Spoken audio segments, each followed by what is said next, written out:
I'm Marcel, and welcome to me screaming into the void, mostly about books.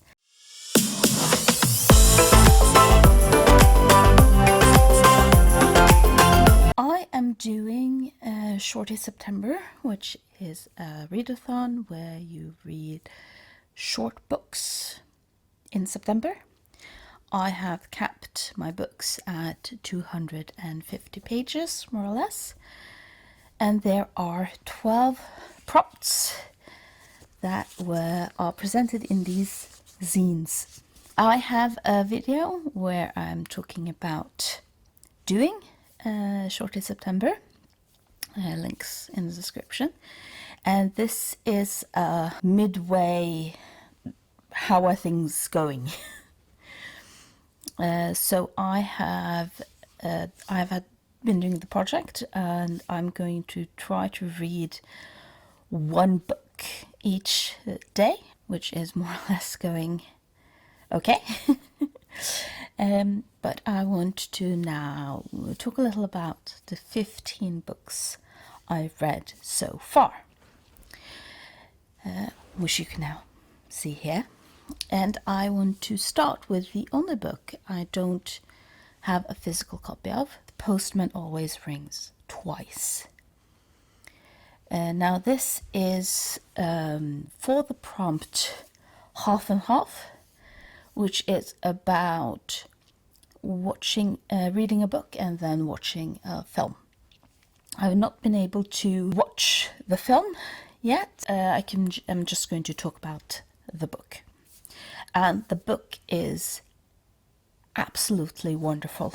It's about a man who is a drifter, and he meets up with a Greek, which is referred to as, at a gas station, who hires them. And then he ends up being in a love affair with the Greek's wife. And this is crime, and it's noir, and the book very much highlights the positive aspects of the shorter stories, because I think that if the book had been written with a more standard 300-400 pages, it would have lost a lot of the sort of details, because none of the characters are really likable. I mean, with the exception of the Greek. I mean, the Greek doesn't really do anything bad, but the Greek also can't really read a room. So the Greek doesn't really understand that his wife is very unhappy. That is one of the issues that the book is sort of dealing with. Now, the book had a lot of very harsh critiques when it was published, because it was so dark in one sense. As a modern reader, I wouldn't really say that this is dark, but I do sort of understand that the sensibilities have changed things. You don't really get a very sort of graphic sex scenes, but there is a very frankness and directness in the way he writes. And as I stated, this is one of the ways you can sort of see the positive aspects of writing a shorter book, because one of the absolutely amazing things about the book is sort of the very frank way it is written. I have to be quite vague describing it, because some of the positive things with this crime noir, which it is sort of the twists and turns that it takes. But if you enjoy noir, this is absolutely something you can figure out if you want to try out. The next book that I've read now in the first half of Shorty September is Rosencrantz and Guildenstern Are Dead. This is also for the prompt half and half. And as with the other one, I have also not been able to watch the film because it takes time ordering from the library. But so I'm going to talk about the film in my wrap-up. The play is very interesting. It's about sort of Rosencrantz and Guildenstern are dead. It's a line from Hamlet by Shakespeare, and the characters are, I'm going to spoil Hamlet for you. The characters are two characters that the king who murdered Hamlet's father to become king. So, King asked Rosencrantz and Guildenstern to travel with Hamlet to England so that the English king can kill him. And rather than Rosencrantz and Guildenstern were helping this plot to kill Hamlet, Hamlet switches on them, switches out the note, and Rosencrantz and Guildenstern end up dead. So this is what happens in Hamlet. So this is something that people absolutely know going into this play. So the play isn't really about what's going to happen because it's spoiled. He's not trying to argue that Rosencrantz and Guildenstern are good characters or trying to understand these characters, but more using them as almost blank characters to debate art, to debate morality, and especially fate, which is very clearly here, because the play opens with a scene where Rosencrantz and Guildenstern are flipping coins, and Rosencrantz is heads, Guildenstern is tails, and Rosencrantz has about, I think it's 83 or 85 heads in a row. So that's the opening, which is also probably why you can pick up why he chose to use Rosencrantz and Guildenstern, because we know their fate. They are fated to die because they've had to die in the play where they're from. So that is absolutely very interesting. It's very reminiscent of Waiting for Godot writing style. I might as well talk about the last one of the half and half prompt. As I said, read a book and watch the film. And this is Tove Jansson, The Comet is Coming. I'm reading a Norwegian translation. This is placed in her Mummy universe. And I've actually watched the film for this. This version also has her original artwork. I really enjoy this book because of those sort of artwork. This is a part of her Mummy universe, so she's written a lot of books about Mummy and the Mummy family and the sort of world she created. And it's very nice to sort of see her own illustrations of it.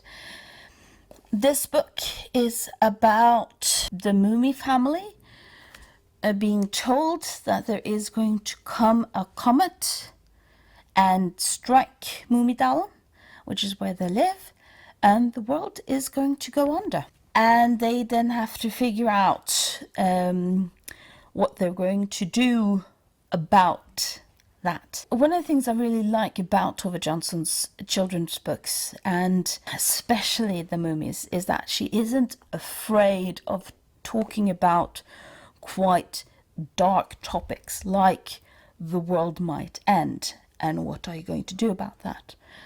But she still does it in a way that is very child-friendly.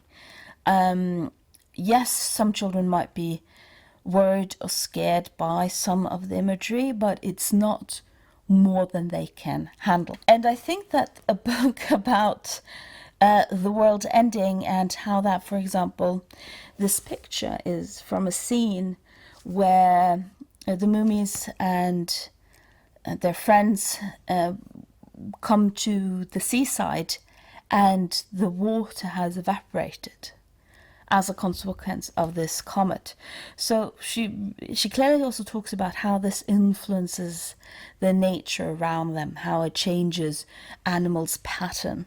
I absolutely think that you can get some brilliant discussions with children from reading these stories about what is important, what is not important, how do you sort of deal with different people's motivations. So I'm not going to spoil it, but I really, really enjoy reading her Mumia books.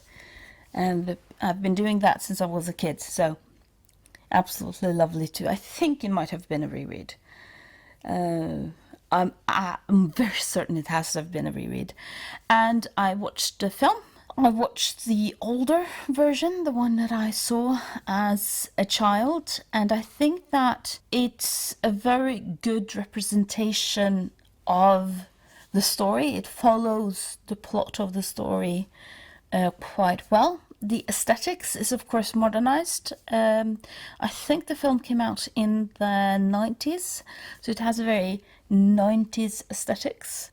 A lot of children need to be able to talk about things. They need to be able to be given a language and a space to ask questions about things they are worried about. And using books is a great way of doing that. And so, for example, The Comet is Coming is a way for children to talk about their fears or their anxieties or hope. Later in the day, new top. Still gonna finish talking about the books. The book I have read for the prompt, which are ripped scenes, and that was a murder mystery or a slasher, and that has been Iain Banks' The Wasp Factory. Iain Banks wanted to write science fiction, and he actually has written a lot of science fiction since he became a professional author. This was his first book, and it's about a boy who lives on an island. And the boy is clearly a psychopath. And Iain Banks has told that he wanted to do that specifically because he wanted to write science fiction, but didn't feel like he was allowed is a very weird word, but no one wanted to publish his science fiction work. So he wanted to write specifically about someone who was a psychopath living on an island. So the island became like a new planet, and the psychopath became like an alien. This book is psychological horror is probably the best thing. It has a lot of very gory details, especially regarding animal abuse. And that is one of the ways his psychopathic tendencies emerge.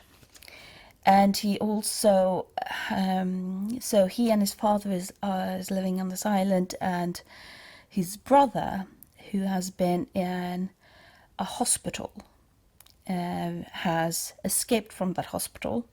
His brother also probably has some psychopathic tendencies, or at least has had a mental breakdown, and is now escaping and trying to go back to the island.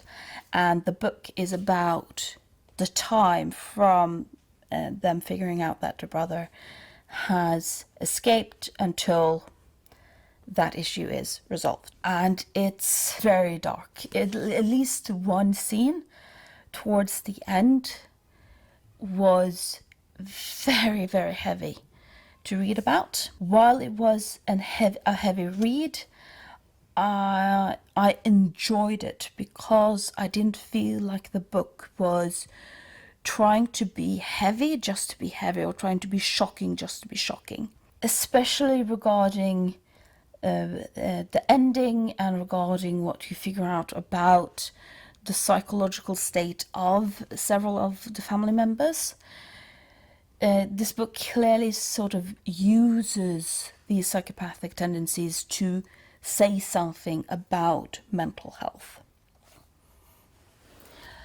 The other book I've read for the prompt ripped short are Agatha Christie's Murder is Easy, and it's about policeman or detective that is figuring this out is someone called Luke Fitzwilliam. He was a policeman in India, has come back to England, and one of the first people he is meeting is Miss Pinkerton, who is saying that she is on the way to the police to talk about how the different murders in her village are connected, and who is then herself murdered on her way before she can say anything. Agatha Christie's motto was writing about a murder where the murderer is the person you would least suspect it. And sometimes I feel when I read Agatha Christie that then she's just picking someone out of a hat and you sort of, who, what, where? But this is one of the sort of murderers I think was very well sort of introduced. When I read who was the murderer, I was like, yeah, that does make sense. Very, very good for Agatha Christie. One of my queens. The next book I'm going to talk about is for the prompt Spanx, and that is books with magic or witchcraft. And I found this prompt very interesting because, so of course, when you're working with prompts, some are easy, some are hard. And magic, I realized, isn't really something I read a lot about. But I had Neil Gaiman in my bookshelf. So Neil Gaiman it is. This is The Ocean at the End of the Lane, and is a book about a man coming back to a small town and talking about an incident that he experienced when he was 7 years old. I haven't read a lot of Gaiman, and Gaiman has an amazing way of describing things, and the story he has produced in this book is absolutely wonderful, especially because the story is about the relationship between two children. I think there is something detracting from the story that we know that this boy survives. And we know the boy survives because he's the one telling the story in the wraparound. On one hand, I understand that you can read books and they can be exciting even if you know how they're going to end. And I'm not necessarily saying that this wasn't enjoyable, because it absolutely is enjoyable. But I do wonder how the book would have been if we hadn't known the ending. If you actually have read this book, please let me know what you think about the sort of wraparound aspect of the book. The stories and the themes of sacrifice and neglect, such a huge part of the book. How would it have been if we hadn't known the ending? So if you have any thoughts, if you disagree, if you think that the wraparound story enhances it, or if you wonder, like me, how would this have been, please let me know in the comments down below, because I'm very, very unsure about what I really think about the wraparound ending. But I have to say that I enjoyed reading the sort of magic witchcraft aspect of it more than I thought I would. I do have one more book in that prompt, The Magic Toy Shop, that I'm going to read and I'm going to do a review of at in the next video. But it did make me wonder if I should read more books with magic. The next prompt I'm going to present are shorty shorts, and that was books from the 70s and 80s. And that was quite fascinating with the book that I till now have read, which is The Fireplaces Are Singing, Sami contemporary literature. It's very weird to talk about contemporary literature that is older than me. This book is a collection, and it came out in the 1980s. Sami is the indigenous group in Norway, Sweden, Finland, and Russia.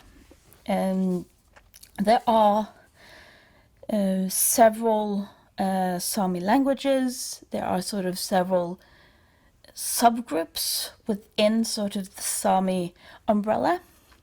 And this is specifically Sami literature produced by someone from people speaking Northern Sami. And it was collected and edited and translated by Laila Stien as a way of promoting Sami culture in the 80s. It's a collection of poems, short stories, and parts of larger books, and also with different illustrations. And the illustrations were made by, I should have figured that out, Berit Marit Hatta. She illustrated the collection, and she also created the cover.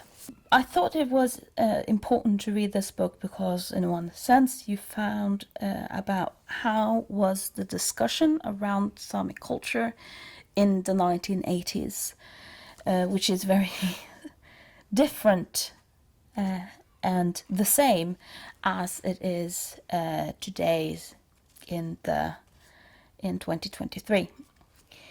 And it's also fascinating to sort of, because I've already have a video about Sami literature on my channel, but those books are much, much older than this one.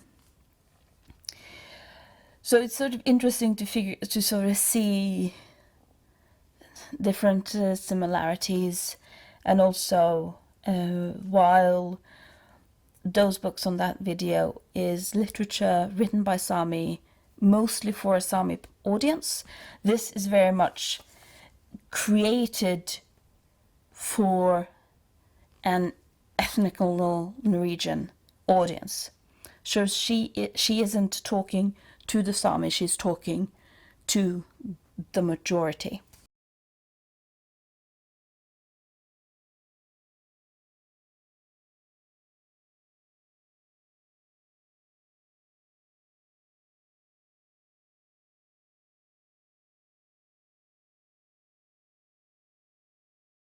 And what I also found very fascinating, that I actually haven't learned anything about when learning about Samis in any of my educations, is what happened to the Sami during the Second World War.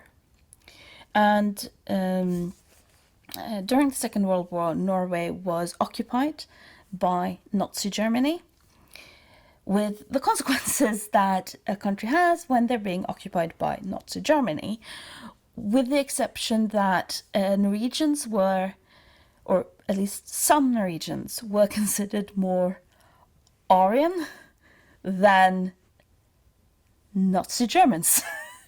So it was a very strange part of Norwegian history when you're both being occupied, being held captive at a national level, at the same time being held up as the best of the best. I didn't experience it, but when I read it, very, very, very weird. The Samis are mostly white, even if they are the indigenous groups. And they weren't... It was a weird relationship, because they weren't shipped away to concentration camps like Norwegian Jews or the Norwegian Romani. But they were still moved out of the north because Norway also shares a border with Russia. Russia and Germany were on sort of separate sides during the war. And so there were a lot of complications during that. So they just collected all of the Sami and just shipped them away to other places in Norway. And I didn't know about that part of Norwegian history. I'm very glad that I learnt more about that in this book. The next prompt that we had, that I've read something from, is mom shorts, which are comfort reads. And to me, a huge comfort read is Agatha Christie. So I have 2 of 3 books read. It is Death in the Clouds, which is about a murder that takes place on a plane where Hercule Poirot is present. And it's the A.B.C. murders, which is murders that where the first murder is Mrs. Astor from Andover. The next one is Mr. Betty Bernard from Bexhill. The third murder is Sir Carmichael Clark, that is clubbed and killed. So there is an alphabetical aspect to it. I've seen the production with I think it's David Suchet, and that's somewhat different in the way that they present the story. And I'm wondering if I, on one hand, enjoy more the way that they are presenting it in the David Suchet, because planting of the twists are better there than I felt like it was in the book. But I really enjoyed the book, and I really enjoy the fact that when the twists are starting to happen, you really see that the way she is presenting these little breadcrumbs that we sometimes get in trying to figure out who did it, they become much better. So the part until the twists start coming, it's a bit slow, but when the twists are starting to unravel, it's really great. Death in the Clouds, it says on the cover, Hercule Poirot in top form, absolutely. The way she presents the information, there is a ton of information in all the different steps. But that also means that it is absolutely possible to figure out who did it, along with Hercule Poirot. And those books are the best Agatha Christie books, in my opinion. If you have any more suggestions for Agatha Christie, please let me know in the comments, and please tell me what you think are the best Agatha Christie books. For the prompt demi-shorts, which is a modern classic, I have put 3 Albert Camus books. This is the only one I've read of those 3 books, and it's The Stranger. A very short book about a man who loses his mother, then murders someone, and the reaction of the world for him doing this murder. Doing a project about people who have won the Nobel Literature Prize, and Camus is one of them. So I wanted to put a lot of Camus' book on this list so that I could read up on him before making the video. One of the things that, for example, I really enjoyed thinking about was that Marceau he doesn't really emotionally emote. So he doesn't really feel sadness when his mother died. He doesn't really feel weirdness when he kills someone. And when asked about the motive, he just says that the sun made him do it. And what's interesting is that there are several ways of understanding this book. Albert Camus was, of course, a part of absurdism. Absurdism more than existentialism, but absurdism is a part of existentialism in that sense. And a lot of sort of the ennui that Albert Camus is usually talking about in a lot of his books are, why are we living? What's the point of everything? And that everything is quite absurd. And of course, when the main character is so sort of non-responsive and emotionally non-responsive to the questions that he is asked in this, it makes you sort of, on one hand, wonder what is going on, but it also helps you try to think about, well, why am I reacting to that? One of the scenes in this book that I'm going to use as an example, and I'm trying to use that so not to spoil too much, becomes interested in a girl, and the girl asks him, does he love her? Not really. And then she asks if he would want to marry her. And he says, we could get married if you want to. And she reacts to that, both becoming a bit sad, but also by thinking, well, that might be good enough. She asks, would you marry someone else in the same situation? And he answers, probably. It makes you have to sort of reflect. You don't have to do anything, but I started reflecting, could that be good enough? I mean, what do we actually want from our partners? What do we demand of our partners? And someone just being there, taking care of us, and getting married, if that is important to us, why isn't that good enough? So I enjoyed the book immensely. The more I think about the book, usually the more I like it. There is also another thing that I've found interesting about the book, the connection between the son during his mother's funeral and the son when he keeps talking about, well, why did he kill him? The sun made me do it.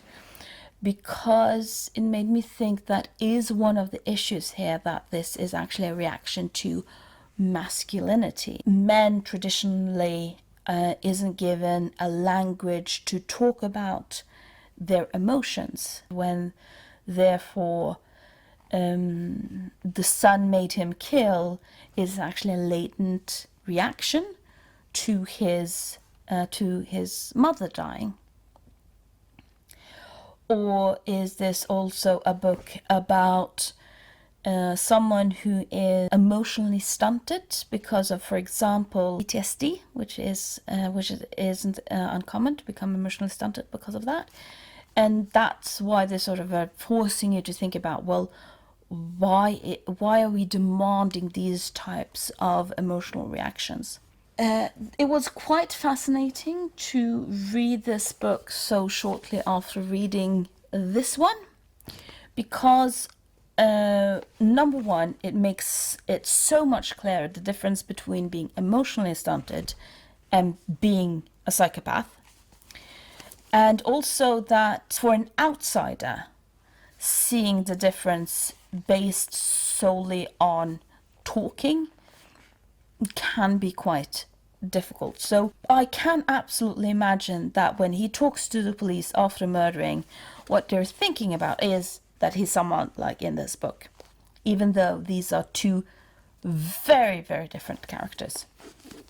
But it also says something about the way we use our emotions when we are interacting with other people or sleeping. Yeah, the way we're using our emotions and the emotional reactions to the people around us when we are gauging what type of person they actually are.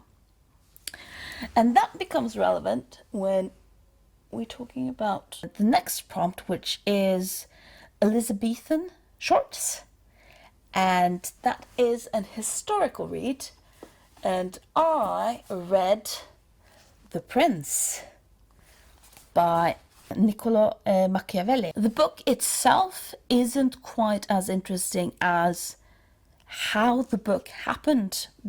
Machiavelli was a writer in Florentine, and he was a public person until the wrong people became leaders in Florentine, and Machiavelli was banished from Florentine. And what's so interesting is that he left Florentine and then he sat down and wrote a book about how to keep power by any means necessary.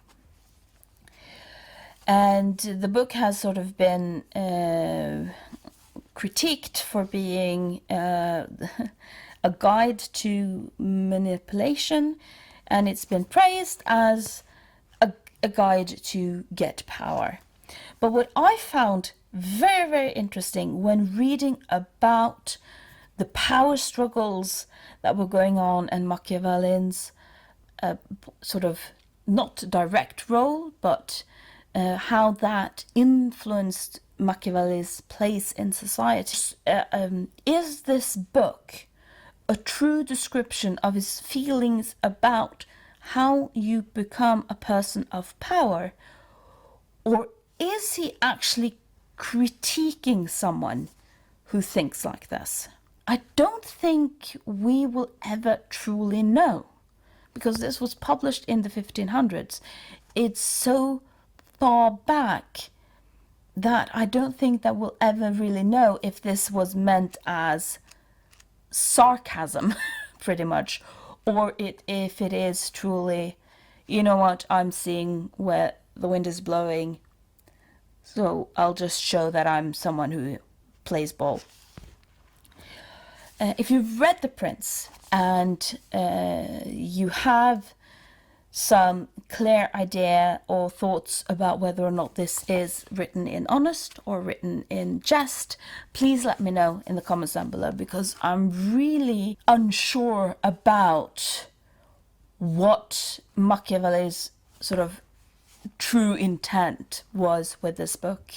Then we have the prompt dolphin shorts.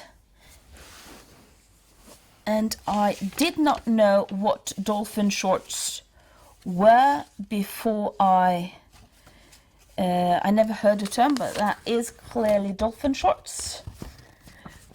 So I learned something new with the prompt. And for dolphin shorts, we were to read a book with water on the cover. And I read Just So Stories by Rudyard Kipling. And this was the first book I read now in September, because I was going to do a video about Rudyard Kipling, who has won the Nobel Literature Prize and was the youngest to win the Nobel Literature Prize. So I've talked a bit more generally about my thoughts on his authorship in that video. Like, you can find it on my channel and links in the description. But if I'm just going to talk about this book, it's a bunch of short stories where you can fantasize about how things ended up as they are. So, for example, the elephant got the trunk because an alligator bit onto it, and they pulled and pulled and pulled until the elephant retrieved a trunk. Rudyard Kipling told these stories to his daughter as bedtime stories, and especially regarding the stories where you have human characters, it's quite clear that he's talking to his daughter. There is a bunch of both animal stories and human stories, and due to his racism, misogyny, and everything like that, his stories based on animals are much easier read because they're just fantasies about how things ended up the way they ended up. So, but I really enjoyed the illustrations in the book. I'm just going to check out who did the illustrations. It was Rudyard Kipling who did the illustrations. I thought it was. And I also enjoyed, because Rudyard Kipling was also a famous poet, and at the end of some of his stories, he's written a poem about the story. And he really is a very talented poem writer. Then we have Prompt Lederhosen, which is a translated book. And so I just put something here. But one of them is Black Snow by Bulgakov. In this one, there is an introduction. This is a vintage classic. There is an introduction by Terry Gilliam. That introduction is pretty much uninteresting. It's sort of Terry Gilliam just saying, I like Bulgakov. But what's very interesting is that Michael Glennie, who translated this book, has written an introduction about the theatre, the Moscow Art Theatre, Stanislavski, Michael Bulgakov. And that is, I think, also very much necessary reading to be able to enjoy this book. Because this book is a not so subtle book with that talks about Michael Bulgakov's a publication of his first play by the Moscow Arts Theatre, and the time he had with the Moscow Arts Theatre and with Stanislavski. So the names have been changed and anonymized, but Michael Glennie just lays out that, it's quite clear who is who in this. I almost gave up on this book, and I'm really glad that I didn't. I'm really glad I've read it, and I also understand why Michael Glennie clearly had this as a passion project. It's Michael Bulgakov and Stanislavski and everyone doing art in Moscow at this time. We're in 1920s, 1930s, had to deal with censorship by the state. So it was very clear rules on what you were allowed and not allowed to do. Some artists, like Stanislavski, tried the best they could to do their art without pissing off the censors. Michael Bulgakov hated the censors and felt like he wasn't allowed to tell his art the way he wanted to tell it. These two different ways of interacting with regard to the issue of censorship clearly influenced their love-hate relationship with one another.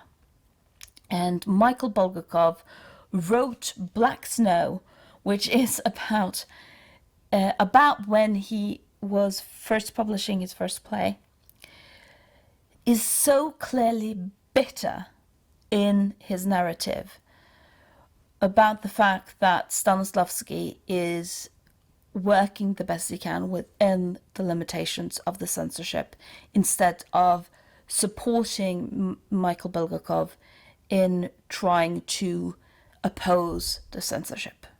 And especially the first, I think, third of the book, he's so bitter, he's so angry that it becomes almost uninteresting to read about it.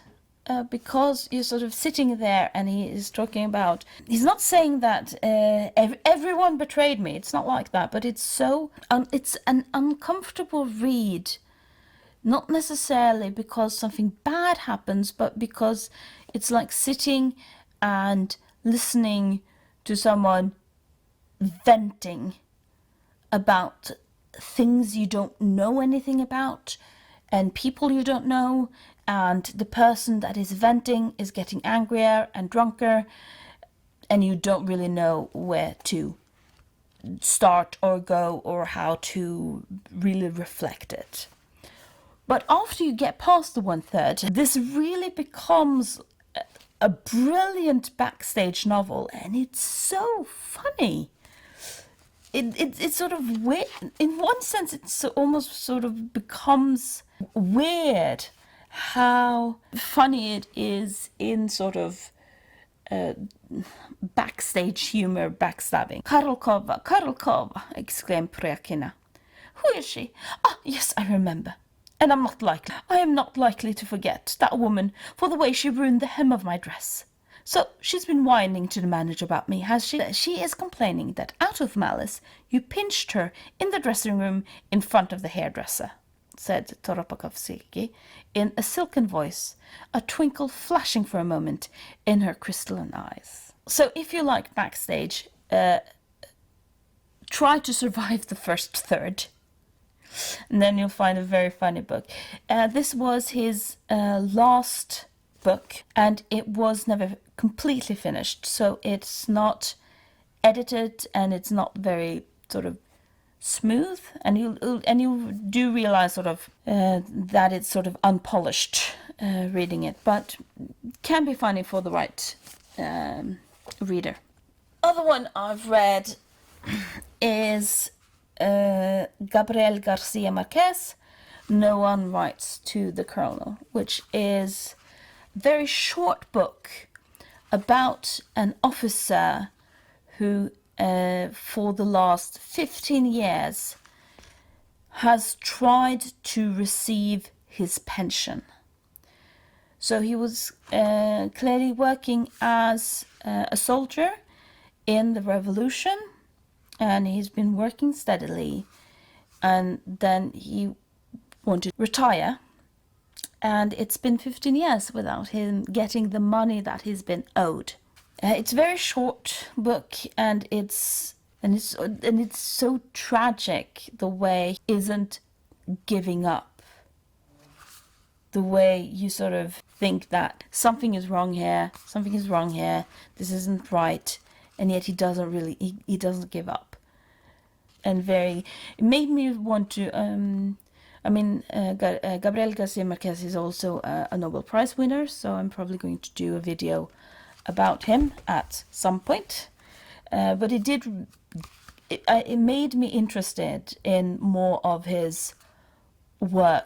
I don't really know, because I know people are talking about magical realism. I don't really know how present that was, but it did make me want to read more of Márquez. The last book I'm going to talk about in this video, this wrap-up, as long as it's now become, is For the Prompt Pedro Pascal shorts, which is again a type of shorts I had no idea existed.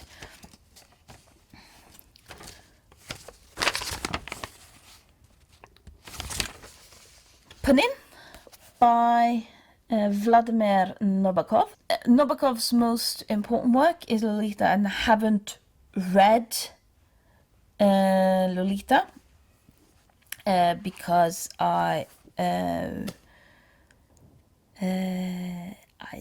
having worked with the topic of sexual abuse with children, that wasn't really a book I would have been that interested in reading.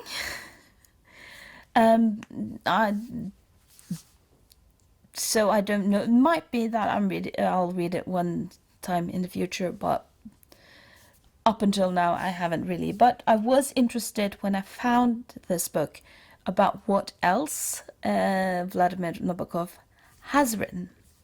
And what I've understood is that Pnin was a book or short story that he wrote in between writing Lolita as the sort of anti-Hubbard, which is a character in Lolita, and as a sort of palate cleanser when writing the book became too much for him. The book is about Pnin, which is who's a Russian immigrant coming to the US, becoming a professor or at least a lecturer about Russian literature, and is very prim and very proper and has absolutely no understanding that the world is messing with him from time to time, and also that his sort of own prim and properness messes things up for him. So he sort of becomes his own fool. So for example, the book opens with a scene where he is going to travel to a small town to give a lecture about Russian literature. And because he wanted to save 20 minutes on his time, he chooses to take a different train than the one he was recommended by the people who he's going to give a lecture to.